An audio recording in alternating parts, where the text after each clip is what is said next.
Boa tarde, turma. Vamos dar continuidade ao nosso conteúdo aqui do capítulo 10 sobre os africanos no Brasil.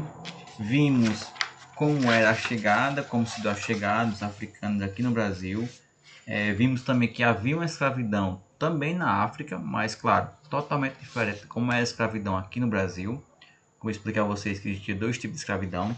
Vimos também a guerra no Atlântico. Vimos quantos e por onde chegavam os negros escravizados aqui no Brasil, tá? E vimos algumas regiões principais, como os Bantus. Beleza, hoje nós vamos estudar como era a travessia e outras características, como trabalho e economia. Beleza? Vamos então dar início aqui ao nosso conteúdo. Vemos que nas fortalezas do litoral africano, homens, mulheres e crianças eram forçados a embarcar em navios conhecidos como navios negreiros. A viagem das praias da África Ocidental para o Brasil durava cerca de 30 a 45 dias, ou seja, um mês ou mais, conforme o lugar de partida e de chegada. As condições de viagem eram péssimas, a comida era pouca e de má qualidade. Os negreiros iam superlotados, onde cabiam 100 e iam 300 e muitos morriam durante a travessia. Ou seja, está dizendo aqui que no navio só cabia 100 pessoas, digamos assim. E os caras colocavam 300, ou seja, o triplo dentro desse navio. Como vocês podem ver aqui nessa imagem. Iam todos superlotados. Aqui embaixo iam os mantimentos, água, comida. Aqui iam os escravos e em cima toda a tripulação. Mas claro, todos os navios não eram assim. Tem outros que eram piores que isso. Tá? Eram piores que isso. Beleza? Os africanos chegavam ao litoral brasileiro confusos, cansados e sem saber onde estavam. Nos mercados do Rio de Janeiro, Salvador e Recife e São Luís eram examinados, avaliados e comprados. Um homem adulto valia o dobro de uma mulher e geralmente 3 vezes mais que uma criança ou idoso. Como é que eles avaliavam como era se esse negro era bom ou era ruim? É igual avaliar um animal, igual avaliar um cavalo, pelo porte físico e pelos dentes.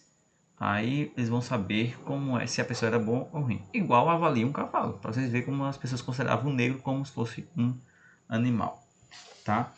Continuando na próxima página, na 185, vemos o tópico o trabalho. Aqui é o seguinte, os africanos não vieram para o Brasil por vontade própria.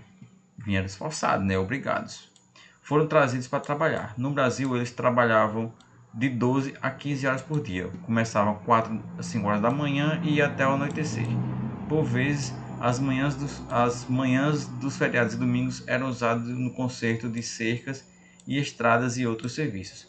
O homem trabalhava como agricultor, carpinteiro, ferreiro, pescador, pedreiro, carregava em várias outras funções. A mulher cultivava a terra, cuidava dos doentes e colhia e moía cana, lavando, passava, fazia partos, vendia doces e salgados. Tá? Essa era a maioria dos escravos na época. Entre os trabalhadores afrodescendentes havia também os libertos, nomes que se davam àqueles que tinham concedido a carta de alforria após um longo ano de trabalho. Isso era muito, mas muito difícil de acontecer. Era uma vez perdida que acontecia isso. Os africanos aqui desembarcavam trouxeram consigo não apenas a sua força de trabalho, mas também as suas culturas. E o que é importante dizer é que essas culturas africanas marcaram profundamente o nosso modo de vida, de viver, pensar e sentir. Pulando então para a página 186, nós vemos o tópico alimentação e violência. Nas grandes fazendas, a maioria dos escravizados recebia uma cuia de feijão e uma porção de farinha de mandioca ou milho. Uma vez por outra recebia também rapaduras ou charque. Tá? De modo geral, a alimentação dos escravizados era insuficiente e podre em proteínas, que acarretavam sérios problemas de saúde e envelhecimento precoce. Para vocês terem noção, a média de vida, ou seja, a média daqueles que viviam naquela época dos escravos, era de 30 a 33 anos. Quem passava disso era um armário, um milagre. Muitos morriam de desnutrição, trabalhos forçados, essas coisas. Os escravizados recebiam castigos por qualquer pequena falta. Entre os instrumentos de castigo estavam a palmatória, a gargalheira e a máscara de Flandres. A massa de Flandres, feita de zinco ou folha de Flandres, era um instrumento que permitia à vítima enxergar e respirar, mas a impedia de se alimentar. Muito complicado, só de imaginar dá uma agonia. Mas como era a resistência? Claro, eles não chegaram aqui, os escravizados, e disseram assim: ah, você vai trabalhar? Aí eles disseram: tá bom, então vou trabalhar. Não, claro que eles iam resistir, claro que eles iam tentar não virar escravos chegando aqui. Como é que se dá essa resistência? Vamos lá. A escravidão é um instrumento muito antigo e existia em várias partes do mundo, mas onde houve escravidão, houve resistência. No Brasil não foi diferente. O excesso de trabalho, disciplina rigorosa, castigos, o fato de o senhor não cumprir com a palavra quando o escravizado conseguia juntar dinheiro para comprar sua carta-alforria, tudo isso provocou diferentes formas de resistência entre os escravizados. Eles resistiam praticando religiões de origem africana, jogando capoeira, promovendo festejos como o congado, o reizado, o jungo e fundando irmandades. As irmandades eram associações organizadas por leigos que tinham sede em igrejas católicas. Para que uma irmandade funcionasse, era necessário que tivesse seus estatutos aprovados por uma autoridade da igreja católica. As irmandades promoviam culto aos seus santos padroeiros, a cooperação entre seus membros para construir, reformar ou ornamentar uma igreja, resistência mútua entre seus imigrantes. Assistência, no caso, assistência mútua. A assistência era de ordem material, protegendo suas famílias da pobreza, e espiritual, garantindo aos integrantes apoio na hora da morte, missa de corpo presente, sepultamento de ignorações em suas intenções. Beleza, aqui nós vemos uma foto da capoeira. Eu mesmo já fiz capoeira lá na Bahia, quando eu morava lá. Bem interessante.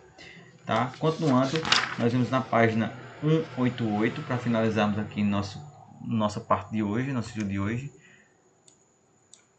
Vemos que havia irmandades de brancos, outras de mestiços e ainda de negros.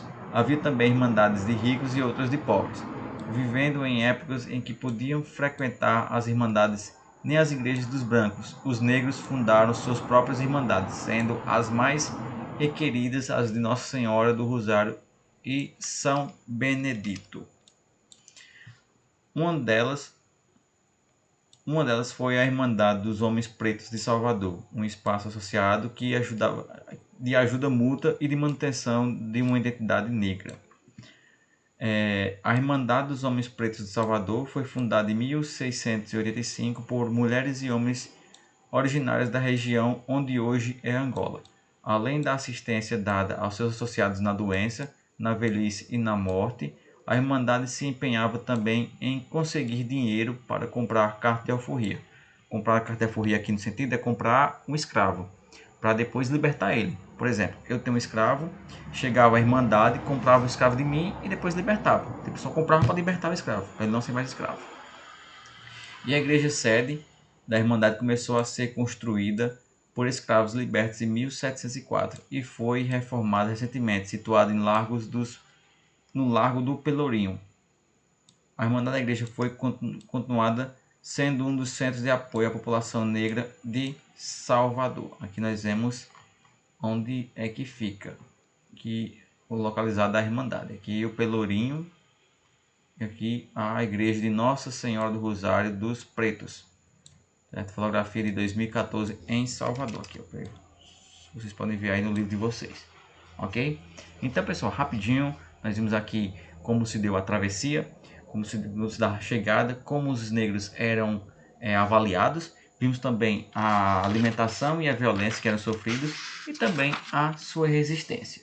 Na próxima aula nós vamos ver as outras formas de resistência, como os quilombos, as guerras, que já é parte com um sentido mais violento da coisa. Tá? E então por hoje é só. Tá, pessoal? Qualquer dúvida vocês podem falar comigo no WhatsApp ou assistir às aulas novamente. Beleza? Então até a próxima aula. Valeu!